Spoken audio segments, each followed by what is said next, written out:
Shell we start? Yes, thank you. तो next concept जो है अपने that is all about delivery. Goods का डिलीवरी होना चाहिए। What do you understand by the word delivery?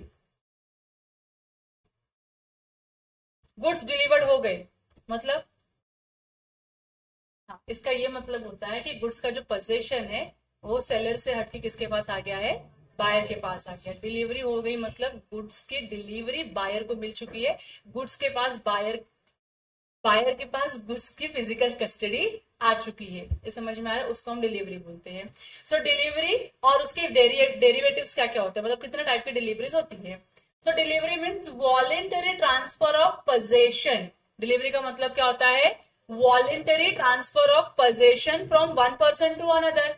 मतलब मैं वॉलेंटरी ट्रांसफर करूंगी ना, मैं सेलर हूं तो मैंने क्या किया? वॉलेंटरली अपनी इच्छा से ये गुड्स क्या किया है? बायर को दिया है। बराबर की नहीं? तो क्या ये डिलीवरी मानी जाएगी? यस। वन पर्सन कौन होगा? आपका सेलर होगा, और अदर पर्सन कौन सा होगा? आपका। सिंपल है। अब डिलीवरी कितने टाइप की होती है? तो एक होती है एक्चुअल, दूसरी होती है कंस्ट्रक्टिव, और तीसरी होती है सिंबॉलिक डिलीवरी। एक्चुअल डिलीवरी का मतलब क्या होता है? फिजिकली जो गुड्स का पोजेशन है वो सेलर से निकल के किसके पास चला गया है? बायर के पास चला गया है। Buyer has got the physical possession of the goods, उसको हम क्या बोलेंगे? Actual delivery. कंस्ट्रक्टिव डिलीवरी में क्या होता है? बायर के पास फिजिकल पोजेशन नहीं आया, लेकिन कुछ तो ऐसे डॉक्यूमेंट्स आए हैं या कुछ तो ऐसा इंटीमेशन आया है जिससे उसको ये समझ में आता है कि हाँ, गुड्स किसकी कस्टडी में है? मेरे कस्टडी में। तो एक पर्सन है मिस्टर एक्स, एक पर्सन है mister Y. Mister X is the seller and mister Y is the buyer. ठीक है। अब मिस्टर एक्स के जो गुड्स है ना, वो मिस्टर जेड के गोडाउन में पड़े हुए हैं। ये गुड्स है मिस्टर एक्स के, जो किसके गोडाउन में है? मिस्टर जेड के गोडाउन में। तो मिस्टर एक्स क्या करते हैं? मिस्टर जेड को फोन करते हैं।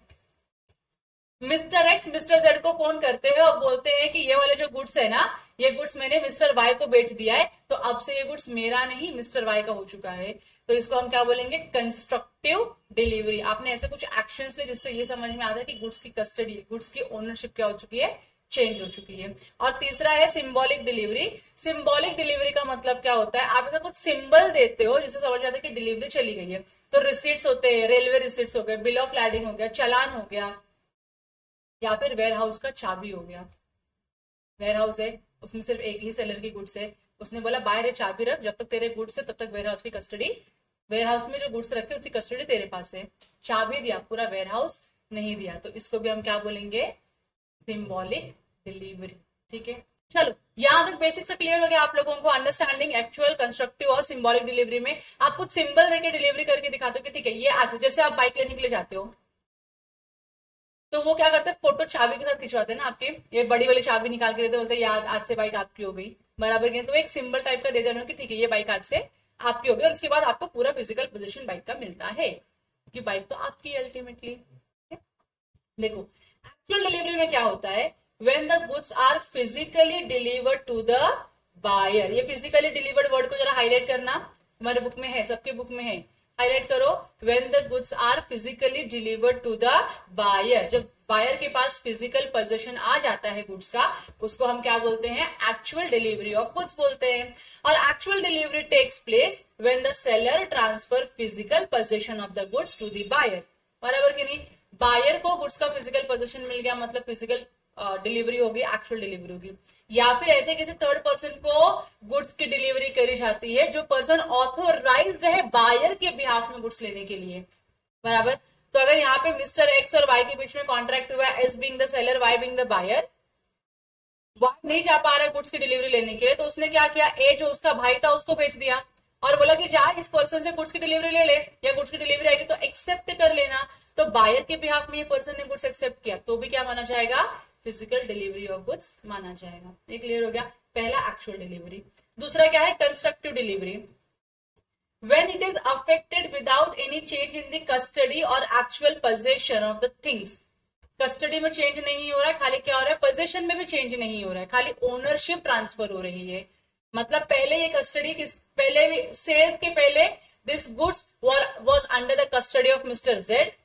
सेल के बाद भी वो गुड्स की कस्टडी किसके पास है? मिस्टर जेड के पास ही है।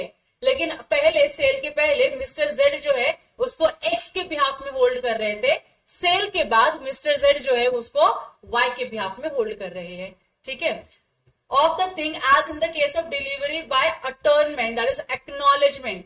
तो जब ऐसा होता है, जब एक्स ने वाई को गुड्स बेचा, जिस गुड्स का पोजेशन किसके पास है, जेड के पास है, तो जेड जो है ना फोन करके बोल दिया ना वाई को कि सर आपके गुड्स मेरी कस्टडी में यहां पड़े हैं, दैट्स ऑल। ये क्या हो चुका है, कंस्ट्रक्टिव डिलीवरी हो चुका है, तो आपको टेंशन लेने की जरूरत नहीं है। और तीसरा जो है symbolic delivery, that is when there is a delivery of a thing in a token of transfer.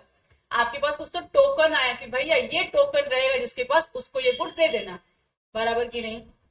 Of something else handing over the document of title to goods. Document of title to goods मतलब इस document के ऊपर जिसका नाम लिखा रहेगा उसको goods दे देना। Bill of lading, railway receipts या डिलीवरी ऑर्डर्स जो भी रहेंगे आपके पास, या वेयर हाउस की चाबी भी रहेगी, तो भी हम क्या बोलेंगे, यहाँ पे सिंबॉलिक डिलीवरी हुई है। क्लियर हो गया। अब इसके एग्जाम्पल्स यहाँ पे लिखे हुए, तो मैंने आई थिंक मैंने सारे एग्जाम्पल्स कवर कर लिए। कंस्ट्रक्टिव डिलीवरी का देख लो खाली एक बार। इसमें क्या बोला है, where a warehouseman holding the goods of A agrees to hold them on behalf of B at A's request. तो ये क्या हो गया, कंस्ट्रक्टिव डिलीवरी हो गया। मेरा एक्स वाई जेड का क्या हो गया, ए बी सी हो गया, ठीक है। इसमें सी नहीं है, मानो आप यहाँ पे सी भी है, तीसरा पार्टी, ठीक है, बस हो गया। अब नेक्स्ट कॉन्सेप्ट जो है, डिलीवरी खत्म हो गई उधर ही, वे आगे उसको लेके कैरी ऑन मत करना, वहीं पे खत्म हो गया। उसके आगे अलग अलग वेरिएशन आपको पढ़ने हैं। सेक्शन 2 क्या बोलता है, goods are set to be in a deliverable state. What do you mean by deliverable state? मैं बोलती मेरे को लैपटॉप चाहिए, तो वो लैपटॉप डिलीवरेबल स्टेट में कब होता है और कब माना जाता है, जब वो रेडी टू यूज होगा। मतलब उसमें कीपैड होना चाहिए, माउस होना चाहिए, स्क्रीन होना चाहिए, विंडोज होना चाहिए, दैट इज ऑपरेटिंग सॉफ्टवेयर होना चाहिए, चाहे विंडोज हो चाहे आईओएस हो, लेकिन होना तो चाहिए, बराबर की नहीं। जब सारी रिक्वायरमेंट उसके अंदर है कि जैसे अभी ये रेडी टू यूज है, अब बायर इसको लेके जा सकता है गुड्स को और यूज कर सकता है, तो क्या मैं बोल सकती हूँ डिलीवरेबल स्टेट में है, बराबर की नहीं। मैं कार खरीदने के लिए गई हूँ, 6 महीने के बाद मिलने वाला है।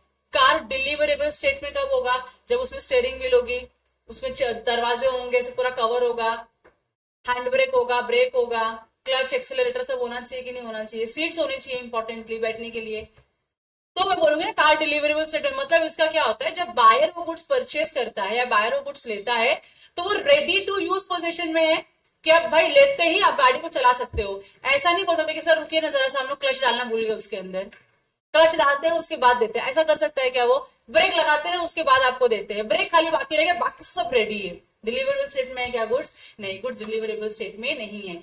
तो जब वो रेडी टू यूज पोजीशन में आ जाता है तो हम बोलेंगे गुड्स क्या है, डिलीवरेबल स्टेट में है, ठीक है। सी goods are said to be in a deliverable state when they are in such a condition, इस कंडीशन में है that the buyer would under the contract be bound to take delivery of them। गाड़ी पूरी ready है, brake, accelerator, clutch, seat, car, colour सब कुछ है उसके अंदर, तो क्या बायर लाइबल है वो गुड्स की डिलीवरी को एक्सेप्ट करने के लिए? लाइबल है कि नहीं है? यस। तो गुड्स क्या है, डिलीवरेबल स्टेट में। जब डिलीवरेबल स्टेट में गुड्स होता है तो बायर के ऊपर ऑब्लिगेशन होता है गुड्स की डिलीवरी को एक्सेप्ट करने की, कॉन्ट्रैक्ट परफॉर्म करने का। गुड्स की डिलीवरी है तो क्या करना पड़ेगा, अभी आपको पेमेंट करना पड़ेगा। यहां तक क्लियर है? देखो, so when A contracts to sell timber and makes bundle thereof. Timber की बात चल रही, टिम्बर क्या होता है पता है ना, ऐसे बड़े बड़े लकड़ियां होती है, उसके टुकड़े आप करते हो और बायर को बेचते हो। बायर को लकड़ी का टुकड़ा चाहिए एक पर्टिकुलर साइज का, जो बायर आपको इंटीमेट करेगा, ठीक है।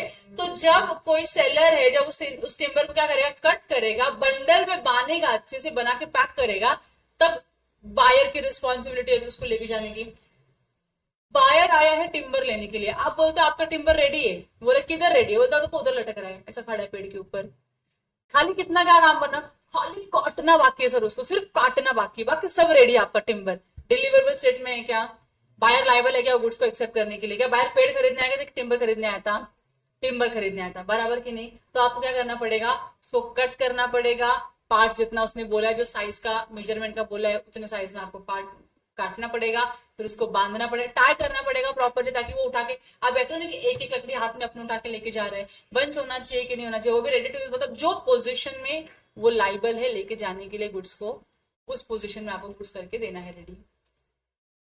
So A contracts to sell timber and makes bundle thereof. The goods will be in deliverable state after A has put the goods in such a condition. Bundles वगैरह आपने बना दे तो मलिंग गुड्स अभी deliverable situation में, अब जो buyer है वो लाइबल है इस गुड्स की डिलीवरी को एक्सेप्ट करने के लिए। अब बायर मना करेगा तो बायर क्या करेगा, ब्रीच ऑफ कॉन्ट्रैक्ट करेगा। यहाँ तक क्लियर है आप लोगों को? ठीक है। अब इसके बाद है ना एक concept, document of title to goods and document showing title. ये दोनों कॉन्सेप्ट मैं आपको आज नहीं पढ़ाऊंगी, या बाद के लेक्चर्स में पढ़ाऊंगी। अभी इसको आप क्या करोगे, होल्ड पे डालोगे, इसको पेंडिंग रखोगे आज। ठीक है, इसको आज आपको पेंडिंग रखना है, इसको हम अगले लेक्चर में या आगे जब लेक्चर थोड़ा और प्रोसीड हो जाएगा उसके बाद पढ़ाऊंगी। अब जो next concept that is property. Property मतलब क्या होता है आपके हिसाब से? प्रॉपर्टी मतलब क्या होता है? गुड्स, बराबर कि नहीं? लॉ बोलता है प्रॉपर्टी का यहां मतलब होता है rights, interest, title, ownership. Property क्या होता है आपने लिख लिया, राइट्स, इंटरेस्ट, टाइटल, ओनरशिप। यहां तक क्लियर है?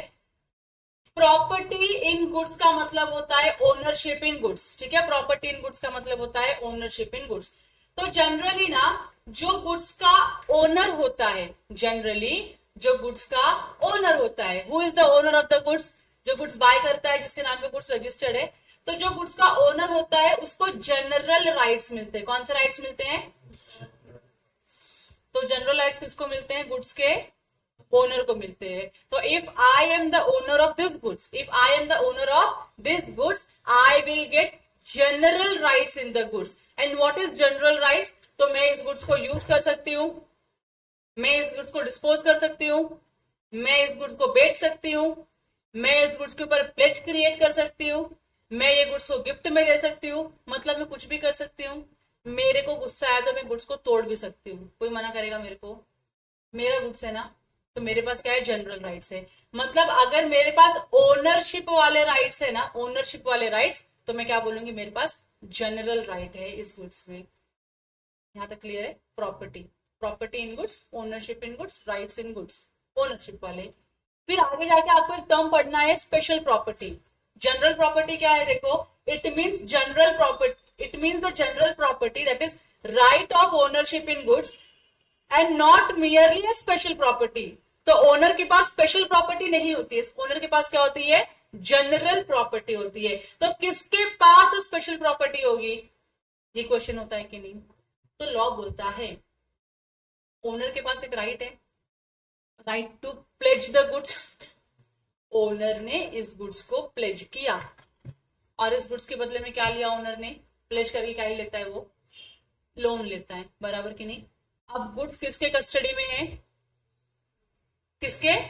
प्लेजी की कस्टडी में है। गुड्स का ओनर कौन है? प्लेजर है। यहां तक क्लियर है? वो गुड्स क्यों है? In the form of security है कि ये पैसा मैं तुझको पे कर दूंगा, नहीं पे किया तो तेरे पास मेरा फोन है, तू बेच के अपने पैसे रिकवर कर लेना। बस इसी के लिए होता है प्लेज वाला कॉन्ट्रैक्ट, बराबर कि नहीं? आप कोरिलेट कर पा रहे हो आप लोग प्लेज एंड ऑल?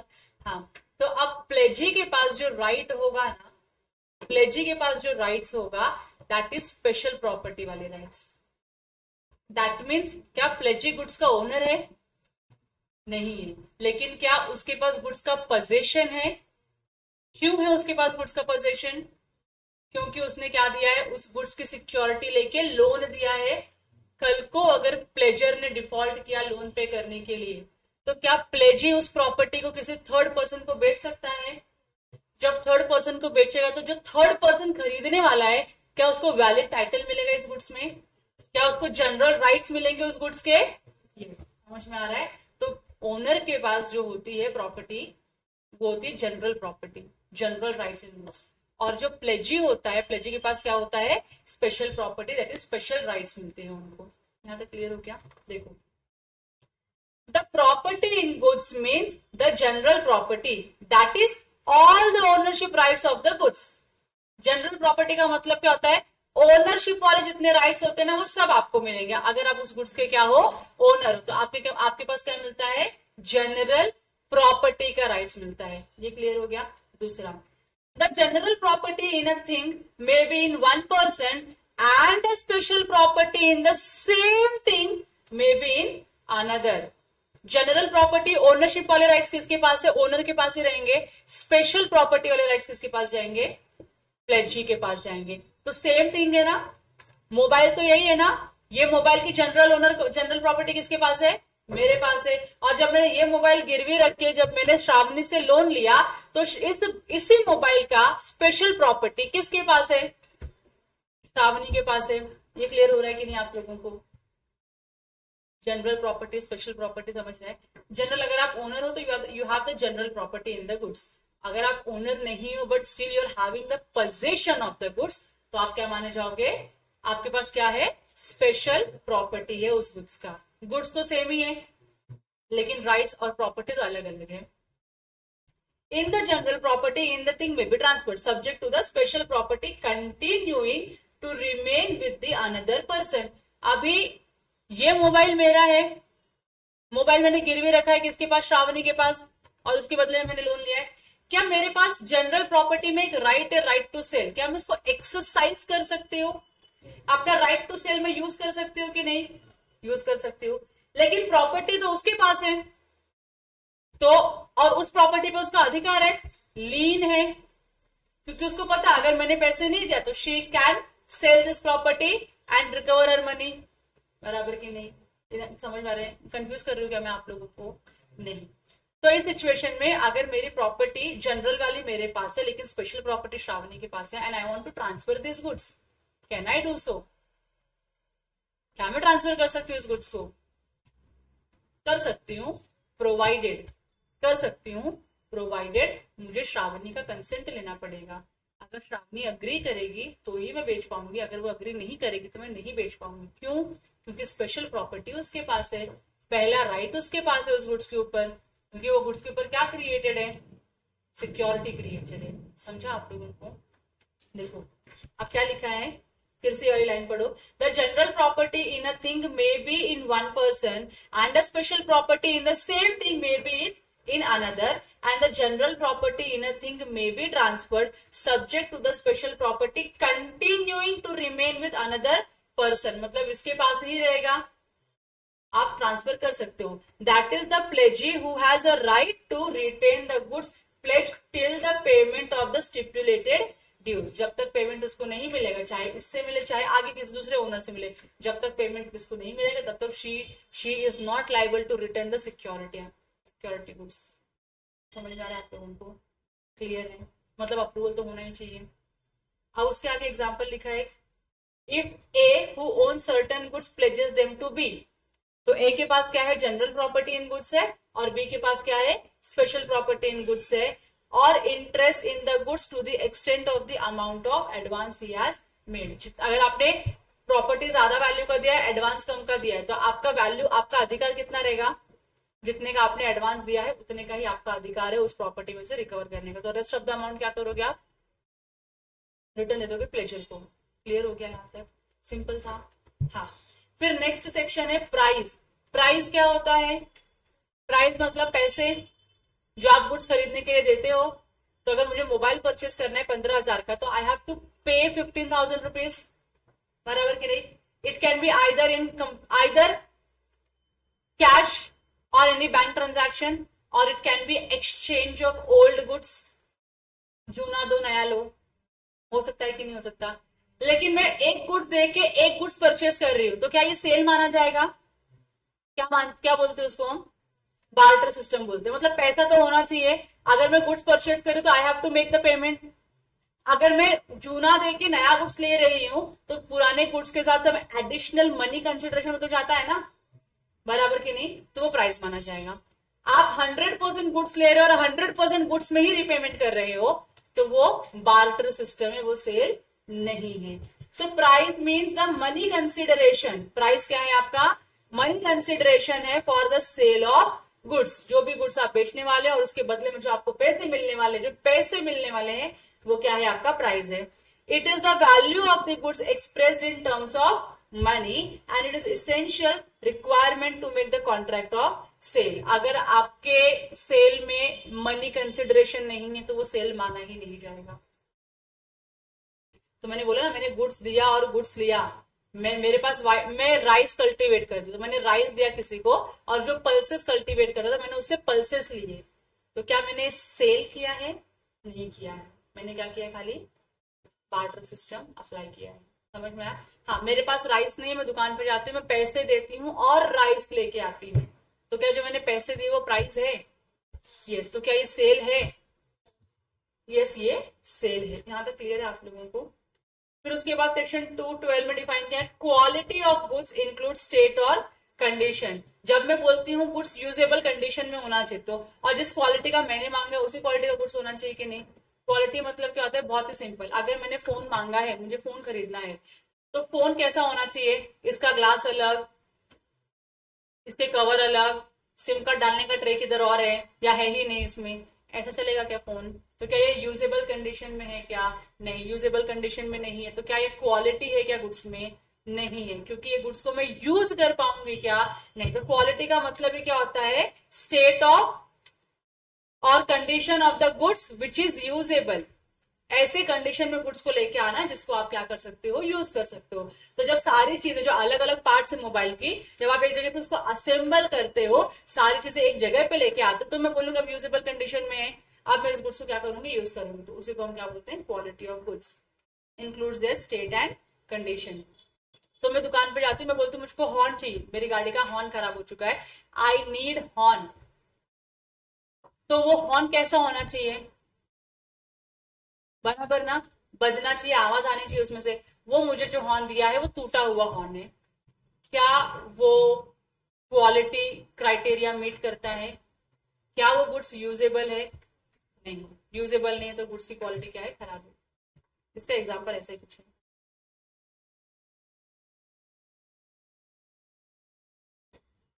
एग्जांपल आगे मिलेगा किधर ना किधर। हाँ, फिर उसके आगे देखो कुछ कुछ चीजें। मर्केंटाइलेशन क्या होता है आप लोगों ने पढ़ लिया है, पढ़ाने की जरूरत है क्या फिर से? नहीं। ग्रेट। प्रॉपर्टी क्या होता है? मैंने आपको पढ़ा दिया प्रॉपर्टी क्या होता है। इंसॉल्वेंट क्या होता है आपको पता है ना? ऐसा वो पर्सन जो पैसे अपने पे नहीं कर सकता, जिसको कोर्ट ने डिक्लेयर कर दिया है इंसॉल्वेंट, जिनके पास पैसे नहीं है अपने डेट्स को पे ऑफ करने के लिए, तो उसको हम इंसॉल्वेंट बोलते हैं। प्राइस क्या होता है पढ़ लिया, और गुड्स क्या होता है हमने, क्वालिटी ऑफ गुड्स क्या होता है हमने पढ़ लिया। यहाँ तक क्लियर है आप लोगों को? कोई डाउट इसमें? नहीं। फिर उसके आगे जाते हुए अब आता है सेक्शन नंबर 4। सेक्शन नंबर 4 किसके बारे में बात करता है? Sale and agreement to sale. Sale and agreement to sale are part of contract of sale. जब मैं कॉन्ट्रैक्ट ऑफ सेल बोलती हूँ तो इसमें दो चीजें आती है। पहला इसमें सेल आता है और दूसरा इसमें क्या आता है? अग्रीमेंट टू सेल आता है। Can you give me the difference between these two? Can you give me the difference between these two? What is sale and what is agreement to sale? Sale में क्या होता है? Currently goods existence में होता है। Agreement to cell में goods future में आएगा एग्जिस्टेंस में। आज के दिन पे गुड्स एग्जिस्ट नहीं करता है। और बताओ, सेल होगा तो क्या गुड्स का पोजीशन इमीडिएटली ट्रांसफर हो सकता है? यस। अग्रीमेंट टू सेल होगा तो फ्यूचर डेट पे पोजीशन ट्रांसफर होगा। ओनरशिप सेल में कब जाती है? इमीडिएटली ना, मैंने पैसे दिए, गुड्स लिए, ओनरशिप आ गई कि मेरे पास आ गई ना, तो ये सेल में होता है। सेल में ओनरशिप इमीडिएटली आ गई। जिस मोमेंट पे आपने कॉन्ट्रैक्ट ऑफ सेल में एंटर किया, उस मोमेंट पे ओनरशिप किसकी हो गई? सेलर से बायर की हो गई। अग्रीमेंट टू सेल में ओनरशिप कब ट्रांसफर होगी? फ्यूचर डेट पे ना, जब गुड्स आएगा तब अग्रीमेंट ट्रांसफर, तब ओनरशिप ट्रांसफर होगा। आज के दिन पे ओनरशिप ट्रांसफर नहीं होती। तो दिस इज द बेसिक और important distinction between sale and agreement to sale. ठीक है, देखो सेल में क्या होता है? सेक्शन 4 क्लॉज 3 में लिखा हुआ है सेल।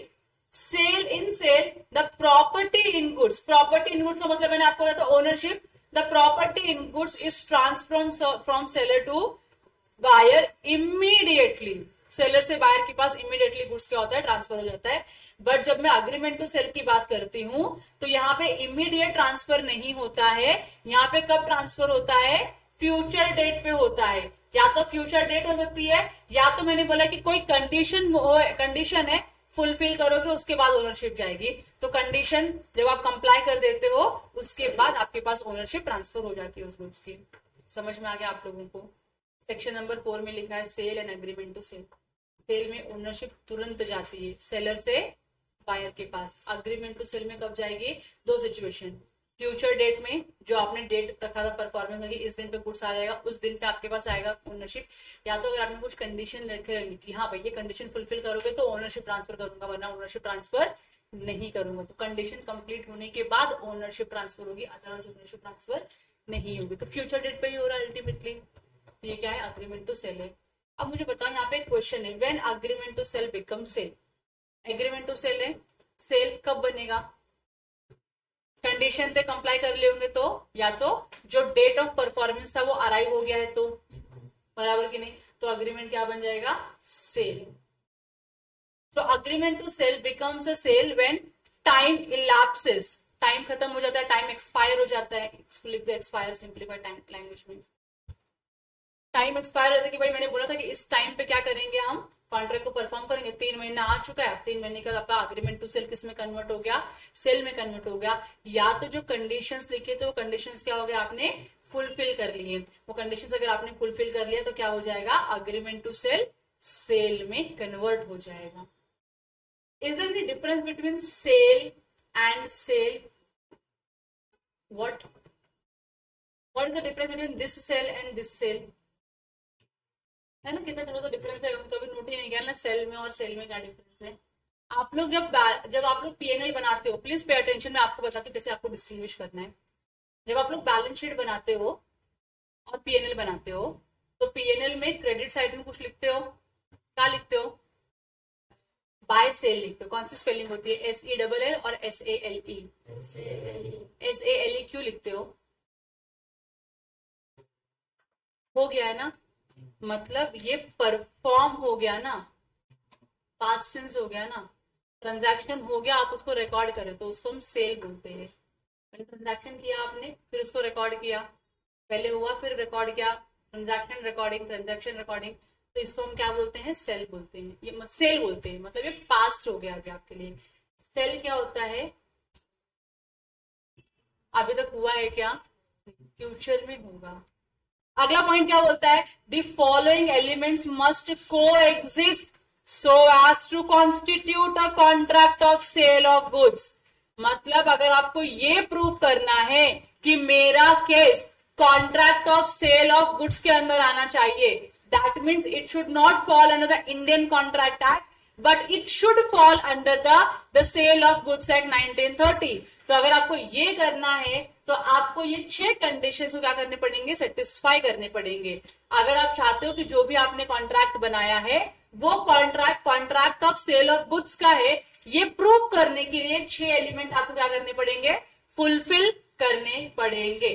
पहला एलिमेंट क्या होना चाहिए? मिनिमम 2 पार्टी होनी चाहिए, और वो 2 पार्टी कौन होनी चाहिए? एक सेलर होना चाहिए और दूसरा बायर होना चाहिए, बराबर कि नहीं? सेलर बायर सेम पर्सन हो सकते हैं क्या? नहीं। And 2 must be different person, तो लिख दिया कि 2 अलग अलग पर्सन होने चाहिए, एक सेलर होना चाहिए तो एक बायर, तो एक एक्स होगा तो एक कौन होगा? वाई होगा।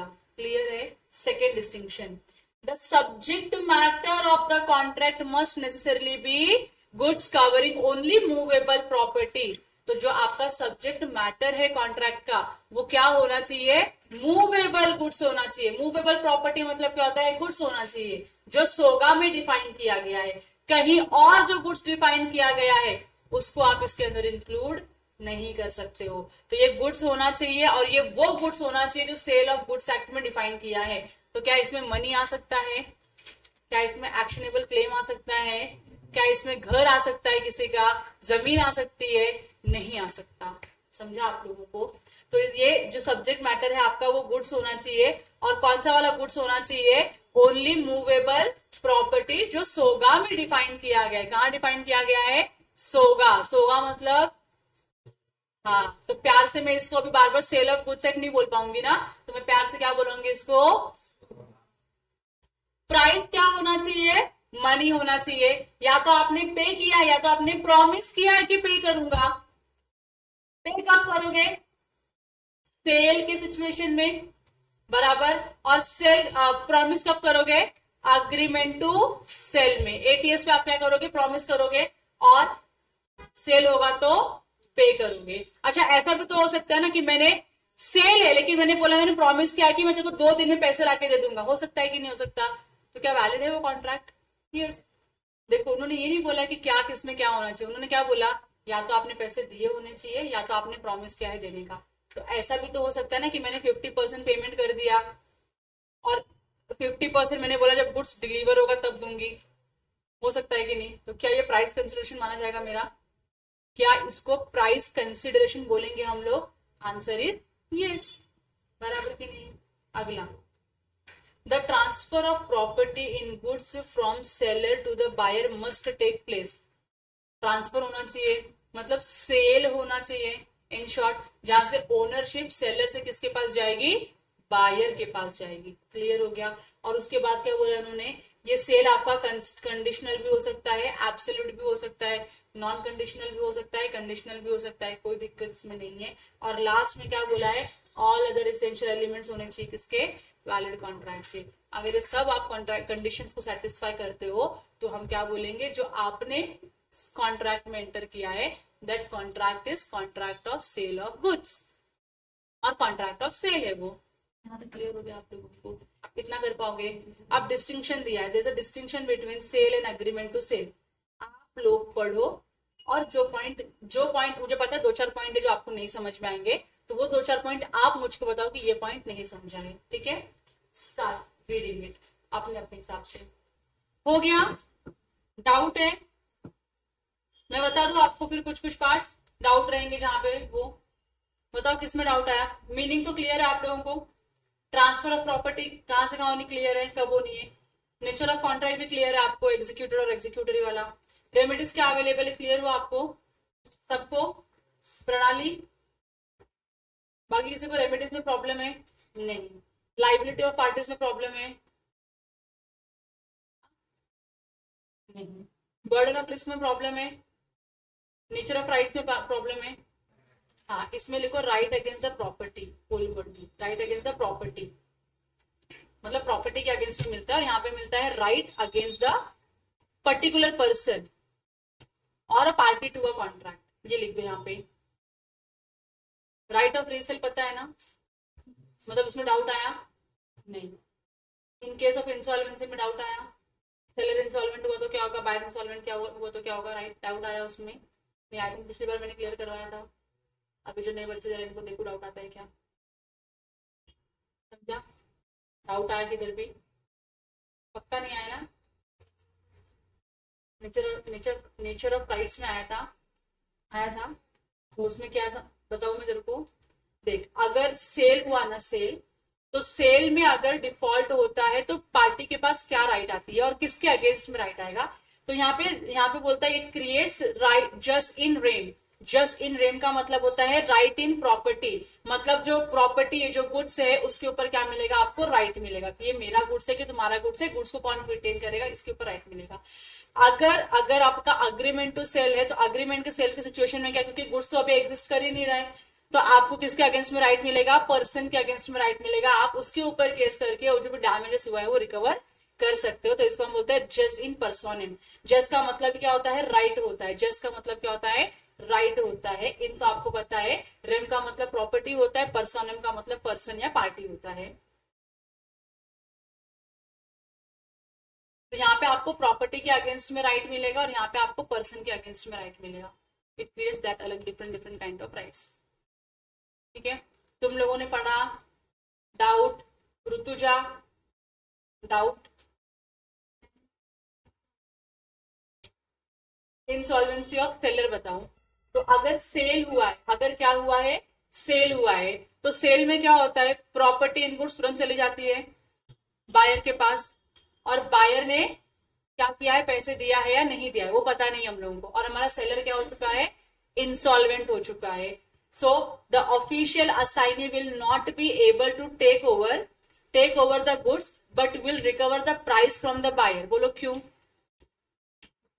गुड्स की ओनरशिप चली गई ना बायर के पास, तो गुड्स तो नहीं ले सकता, लेकिन गुड्स के बदले में बायर ने अभी तक क्या नहीं दिया है? पैसे नहीं दिया, तो वो क्या करेगा? पैसे रिकवर करेगा बायर से। ये क्लियर हो गया पहला पॉइंट सेल में।